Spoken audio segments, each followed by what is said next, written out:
Voilà, donc bienvenue, M. le maire. Vous avez trouvé en plein travaux.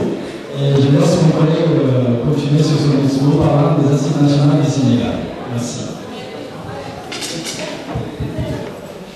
Merci, Moudira. Nous souhaitons la bienvenue à M. le maire Melouchi.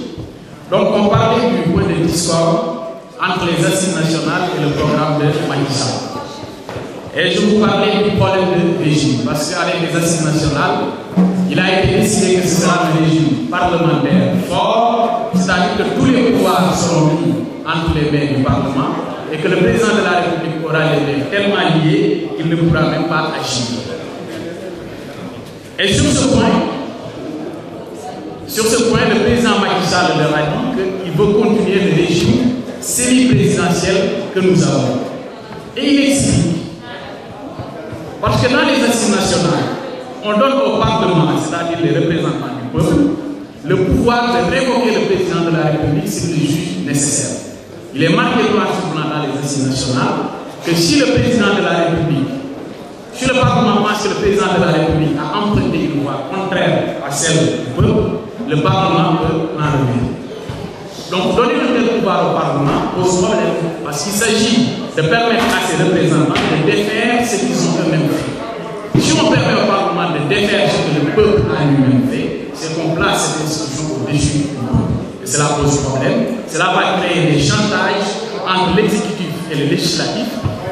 Et cela va nous mener vers des blocages institutionnels, vers une crise institutionnelle qui sera difficile à régler. C'est la raison pour laquelle le président Macky Sall a dit que je signe la plateforme des assises nationales, mais j'ai mis une réserve sur cette partie-là. Donc il va continuer le régime semi-présidentiel que nous avons. Mais en dehors de cet unique point de l'histoire, il faut dire qu'il n'existe que des ponts, des passerelles entre le programme des assises nationales et le programme de Macky Sall. Et comme on va parler des exclusions, on a choisi quelques points sur lesquels on va insister.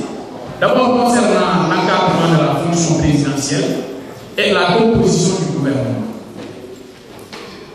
Sur le nombre des mandats, il est limité à 2 dans les assises nationales, tout comme dans le programme de Macky Sall, qui va même plus loin en instaurant un âge limite. Vous savez que dans les assises nationales, il n'y a pas d'âge limite pour être président de la République. Dans le programme de Macky Sall, pour être président de la République, il faut avoir au maximum 70 ans le jour du scrutin. Il va encore plus loin, cela n'existe pas dans le programme des assises nationales, l'accès de la Cour des comptes au compte de la présidence de la République. Parce que dans les assises nationales, on donne la transparence. Donc Macky Sall dit que sur cette transparence-là, désormais l'argent qui est géré par le palais pourra être contrôlé par la Cour des comptes qui va publier un rapport annuel accessible à tous les Sénégalais. Donc désormais, tout argent qui sera manipulé au palais sera susceptible d'être contrôlé par la Cour des comptes. Et cela s'inscrit dans la logique de transparence qui est prévue par les assises nationales et qui n'a pas parlé. Et dans les deux programmes, on a aussi dit que l'initiative de modifier la Constitution pour tout ce qui touche les compétences des institutions, le nombre de mandats, la durée du mandat, sera désormais enlevé des mains du Parlement. Désormais, le président ne pourra plus solliciter le Parlement pour obtenir une modification de ces dispositions constitutionnelles. Il faudra passer par un référendum. Cela veut dire que désormais, c'est le peuple qui détient la clé. Aujourd'hui, si Macky accède au pouvoir, il ne pourra pas faire comme Abdoulaye Wade. S'il est tenté par le troisième mandat, il ne pourra pas le faire. S'il est tenté par une modification de la durée du mandat, il ne pourra pas le faire. Donc tout cela s'inscrit dans une logique de transparence et de clarté. Sur la composition du gouvernement, on peut dire que les deux programmes partent de la même idée et ils sont même complémentaires. Parce que dans le programme des assises nationales, il est dit qu'un nombre limité de ministres devra composer le gouvernement, mais comme les assises nationales constituent juste des orientations générales, il n'y a pas eu de fixation du nombre de ministres. Mais le président Macky Sall a dit qu'il fera un gouvernement de 25 ministres au maximum, c'est contenu dans son programme. Donc ça aussi c'est une convergence entre l'Assise nationale et le programme de Macky. Les assises parlent de limitation sans donner de nom, Macky Sall parle aussi de limitation mais en précisant pas plus de 25 ministres. Donc c'est une idée qui a déclaré de façon précise Et dans les assises nationales, il parle aussi d'éthique. Également, il a réfléchi sur l'éthique et la probité. Il va même plus loin parce que les assises, c'est juste des orientations générales.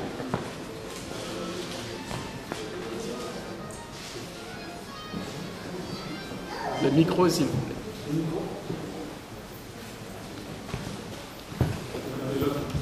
Voilà, je vous ai dit qu'il va plus loin.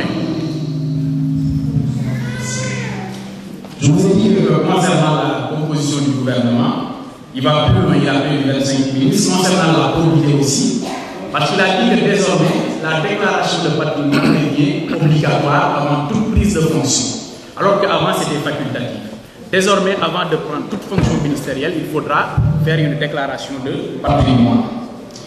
Et pour finir, toujours dans l'esprit des orientations générales tracées par les assises nationales, il a décidé qu'il réduira le parc automobile des ministres de 2. Désormais, les ministres, toujours dans cet respect d'éthique, dans cet respect des pratiques, dans cet respect de rigueur des pratiques, les voyages en première classe sont finis pour les ministres. C'est-à-dire que désormais, aucun ministre ne voyagera en première classe. Ça, c'est terminé aussi. Donc tout cela s'inscrit dans la même logique que les assises nationales. Et les programmes des assises nationales combattent aussi toute forme de cumul de mandat. Donc ça veut dire que vous ne pouvez pas exercer deux types de fonctions en même temps. Là aussi, Macky va plus loin. Il a dit que désormais, fini le cumul entre fonctions exécutives et fonctions électives. Ça veut dire qu'on ne pourra plus être maire et ministre en même temps, ou bien président du conseil général et ministre en même temps, ou président de la communauté rurale et ministre en même temps. Donc, le cumul de fonctions législatives et exécutives sont terminés. Si vous êtes nommé ministre, vous vous consacrez à votre tâche de ministre. Concernant le Parlement, cette fois-ci, les assises nationales parlent d'un Parlement monocaméral, c'est-à-dire avec une seule chambre. Ce qui sous-entend la suppression de l'Assemblée nationale, la suppression du Sénat plutôt. Là aussi, Macky ne s'éloigne pas de l'idée des assises nationales, parce que il a une idée de suppression du Sénat, mais la décision reviendra au peuple sénégalais. C'est-à-dire qu'il y a un référendum, il leur demandera est-ce que vous voulez qu'on supprime le Sénat. Si la réponse est oui, on supprimera le Sénat. Si la réponse est négative, on va garder le Sénat, mais en modifiant son fonctionnement. C'est-à-dire que désormais, le Sénat ne sera pas nommé, les sénateurs ne seront plus nommés par le président de la République. Au Sénégal, on le sait, on a un Sénat composé de 100 sénateurs, dont les 65 sont nommés par le président de la République. Cela nous pose même un problème de légitimité populaire. Parce que quand on parle de Parlement au Sénégal, on parle de l'Assemblée nationale plus le Sénat. Et pour qu'une loi soit adoptée, il faut qu'elle passe par les deux chambres. Donc imaginez une chambre dont les 65% sont nommés par un décret présidentiel. Ce n'est pas une représentation de la légitimité populaire. Ces sénateurs-là seront là pour représenter un seul homme, celui qui les a nommés, c'est-à-dire le président de la République. Avec la gestion de Macky au pouvoir, si jamais les Sénégalais décident de garder le Sénat, les sénateurs seront désignés par et parmi les élus locaux, et il va utiliser cette institution pour renforcer sa politique de décentralisation. Parce qu'il compte mener une vaste politique de décentralisation en impliquant les collectivités locales dans la gestion des affaires de la République. Dernier point sur le verrouillage de la Constitution.